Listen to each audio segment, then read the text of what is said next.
Hello বন্ধুরা, কেমন আছেন সবাই? আশা করি সবাই ভালো আছেন। আমি আল্লাহর রহমতে অনেক ভালো আছি। তো বন্ধুরা, দুঃখের সাথে আজকে বিষয়টি শেয়ার করতে হচ্ছে, আমি যে রাস্তায় যাচ্ছি এই রাস্তায় রাত নিবিড় হলেই ডাকাতেরা তার দলবল নিয়ে ডাকাতি করার জন্য প্রস্তুত থাকে। বন্ধুরা, এটা বাড়িঘর ডাকাতি করে না। এই রাস্তা দিয়ে যদি কোনো যানবাহন যায়, হতে পারে সেটা সিএনজি, হতে পারে অটো বা যে কোনো গাড়ি, হতে পারে মোটরসাইকেল, হতে পারে মাইক্রো বা যে কোনো গাড়ি হোক না কেন, প্রতিটা গাড়ি তারা ডাকাতি করে থাকে। এই যে গাছের ইয়েটা কাটা দেখছেন, গোড়ালি, এই যে গাছের গোড়াটা, এটা রিসেন্টলি কয়েকদিন আগেই কেটেছে এবং প্রতিনিয়ত, শুধু যে এই একবার ঘটনা এটা এমন না, এই রাস্তায় প্রতিনিয়ত ডাকাতি হয়ে থাকে। বন্ধুরা, এই রাস্তাটি হলো চৌমনি থেকে নিয়ে চাঁপাপুর পর্যন্ত যে রাস্তাটি সড়ক গিয়েছে, এটা সেই রাস্তা। কি বলবো দুঃখের কথা বন্ধুরা, এখানে যখনই রাত হয় প্রতিনিয়ত যতই যে কোনো গাড়ি হোক না কেন, তারা কি করে, পিছন দিক থেকে হয় আগে তারা গাছ কেটে ফেলে দেয় এবং তারা পিছন সাইডেও গাছ কেটে ফেলে দেয়, যাতে গাড়ি কোথাও না যায়, দুই সাইডে কাটে। যদি গাড়ি পিছন থেকে ব্যাক করে তাহলে পিছনে কাটবে, আর যখন সামনে যায় তখন গাছ কেটে ফেলে দেয়, যাতে সামনে দেখি না যেতে পারে। তো এইভাবে করে যখন গাড়িটা কোনো দিকে যেতে না পারে, তখন তাকে মারধর করে তার কাছে যা কিছু থাকে টাকা পয়সা কেড়ে নেয় এবং গাড়ি যদি তারা গাড়িও কী করে, ছিনতাই করে গাড়ি সব কিছু চেঞ্জ করে দেখবেন যে গাড়িটাও গায়েব করে দেয়।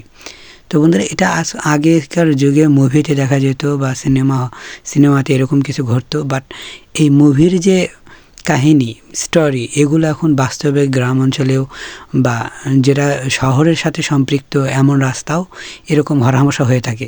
চাঁপাপুর এত বড় একটা বাজার, অথচ আমি প্রশাসনকে লক্ষ্য করে বলি যে আপনারা এই নিউজটা তো সবসময় পেয়েই থাকেন যে এই রাস্তায় প্রতিনিয়ত ডাকাতি হয়, কিন্তু প্রশাসন কেন কিছু করে না? মানুষ দিন দিন এত হায়না হয়ে যাচ্ছে যা বলার মতো না, যে ডাকাতি দিন দিন এত বাড়ছে, কি আর বলবো, যে দুঃখ লাগে এগুলো বলতে।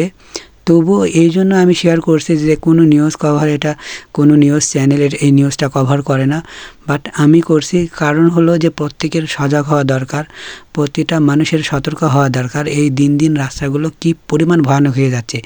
এই রাস্তায় কিন্তু অনেক যানবাহন চলাচল করে, তারপরেও আপনি যখন দেখবেন রাত 10টা বা 11টা বাজবে বা 9টার পর বা 10টার পর, দেখবেন যে যানবাহনই যাক না কেন তারা মুখোশ পরে থাকে। মুখোশ বলতে যে কালো একটা মুখোশ, হয়তো কাপড়ের বা এরকম, যাদের সাথে এগুলো ঘটেছে তারা বর্ণনা দেয় যে তারা পুরো শরীরটাই ঢাকা, তাকে চেনার কোনো ওয়ে নাই, চেনার কোনো উপায় নাই, এমনভাবে তারা মারধর করে, সব কিছু কেড়ে নিয়ে সর্বশান্ত করে দেয়।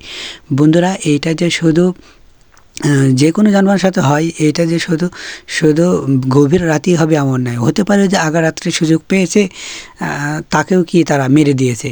তো এরকম। আর বিশেষ করে যারা বিদেশ থেকে আসে, ঢাকা থেকে বা কোনো গাড়ি আসছে, হয়তো তাদের কোনো লিঙ্ক থাকে সেই জায়গায়, যদি তারা এটা জানতে পারে বা বুঝতে পারে, তো এরকম অনেকবার মাইক্রো পর্যন্ত অ্যাটাক করছে তারা, এবং দেখা গেছে সেখান থেকেও তারা, একটা লোক বিদেশ থেকে আসছিল, তার যে জিনিসপত্র রয়েছিল সেগুলো একবারে মালামাল সম্পন্ন কেড়ে নিয়েছে এবং তাকে এমনভাবে আহত করেছে মারপিট করে, কি বলবো, আজ পর্যন্ত একটাও ধরা যায়নি যে কারা এগুলো করে থাকে।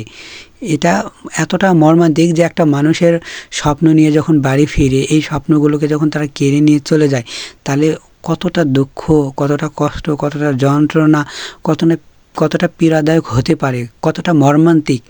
বন্ধুরা, এই জন্যই আমি এইটা আজকে আপনাদের সাথে শেয়ার করলাম, যাতে করে আপনারা সবাই সজাগ হয়ে যান। এই রাস্তায় ছিনতাইকারী দিয়ে ভরপুর, কিন্তু আজ পর্যন্ত কোনো ছিনতাইকারী ধরাই পড়ে না। মনে হয় এখানকার লোকজন সবাই নাকে তেল দিয়ে ঘুমায়। যাই হোক, ভয়ে এই রাস্তা দিয়ে এতটা ভুতুড়ে হয়ে গেছে রাতের জন্য যে ভয়ে এই রাস্তায় কেউ বের হতে পারে না, গা হিম হিম করে, মনে হয় এই বুঝি আমার ক্ষতি হয়ে গেল, এই বুঝি আমার গাড়ি চলে গেল। মোট কথা একটা হরর টাইপের হয়ে গেছে এই ছিনতাইকারীর কারণে। তাই বন্ধুরা, এত বেশি পরিমাণ আপনারা এই ভিডিওটি শেয়ার দেবেন, যাতে করে প্রশাসন থেকে শুরু করে সমস্ত মানুষ সজাগ হয়ে যায়। পরিশেষে একটা কথা বলি, মানুষের স্বপ্নকে ধূলিসাৎ করা এটা বড় কত জঘন্য কাজ। ছিনতাই করা, মানুষের জিনিসগুলো ছিনিয়ে নেওয়া, এটা কত জঘন্যতম অপরাধ, ভাবতেই গা শিউরে ওঠে। তাই ভিডিওটি আপনারা এত বেশি শেয়ার দিবেন, যাতে করে সবাই সজাগ হয়ে যায়। বন্ধুরা, আজকের মতো তাহলে এখানেই বিদায় নিচ্ছি। দেখা হবে আগামী কোনো পর্বে। আল্লাহ হাফেজ, ভালো থাকবেন।